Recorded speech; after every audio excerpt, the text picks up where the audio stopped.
So I went to Marymount in Manhattan and I majored in English and I fancied myself to be a writer. And it was in the late 60s, early 70s. So it was an incredibly crazy time to be in New York. Lots of Vietnam War protests and social justice efforts and things like that. And it was awesome. I got a job on Capitol Hill and worked for three different congressmen over most of the 70s. And my role was legislative analyst. It was very heady, very heady. And it taught me to think on my feet, be a quick study. It was an excellent experience and a very interesting time. So Watergate happened while I was there, Nixon's impeachment. We did get out of Vietnam. Lots of interesting things happened. And I spent most of the 70s there. The last 5 years, I worked for a guy named Joe Early, who was a congressman from Massachusetts. And that's how I got to Massachusetts.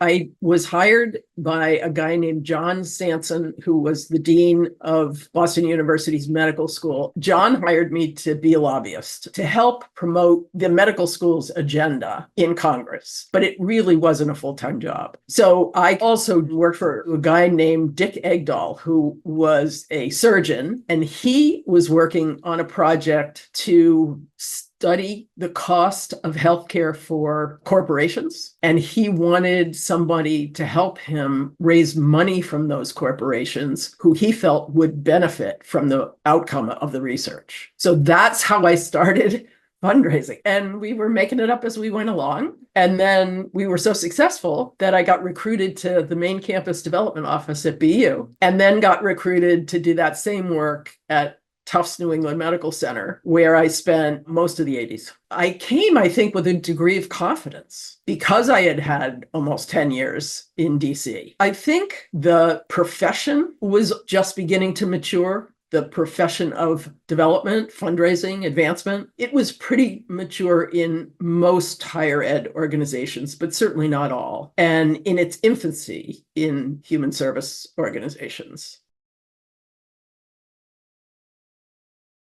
I grew a lot in development advancement in the 80s. And by the time the end of the 80s came, I was ready to move on from New England Medical Center. So the guy that I worked for introduced me to Bill and Susie Weber. And they had run the business for about 10 years, and they were realizing they needed to move more squarely into the fundraising arena, that all their clients really needed fundraising counsel. So I convinced them to try me on a project.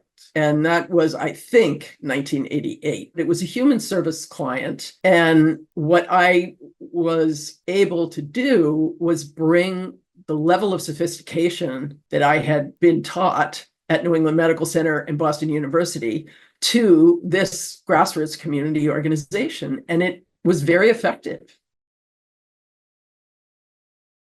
We made a conscious decision to work with organizations in all not-for-profit sectors. And I think there are pros and cons. But for us and the kind of people we were and the kind of people we recruited, it just made sense. And it also helped the bottom line. You know, the nonprofit sector doesn't rise and fall as one. We work with large, complex organizations and small grassroots organizations and everything in between. And what we've learned over the years is that while there's lots that grassroots organizations can learn from large, sophisticated organizations, there's also a lot that grassroots organizations can teach sophisticated organizations that may have known it but forgot it.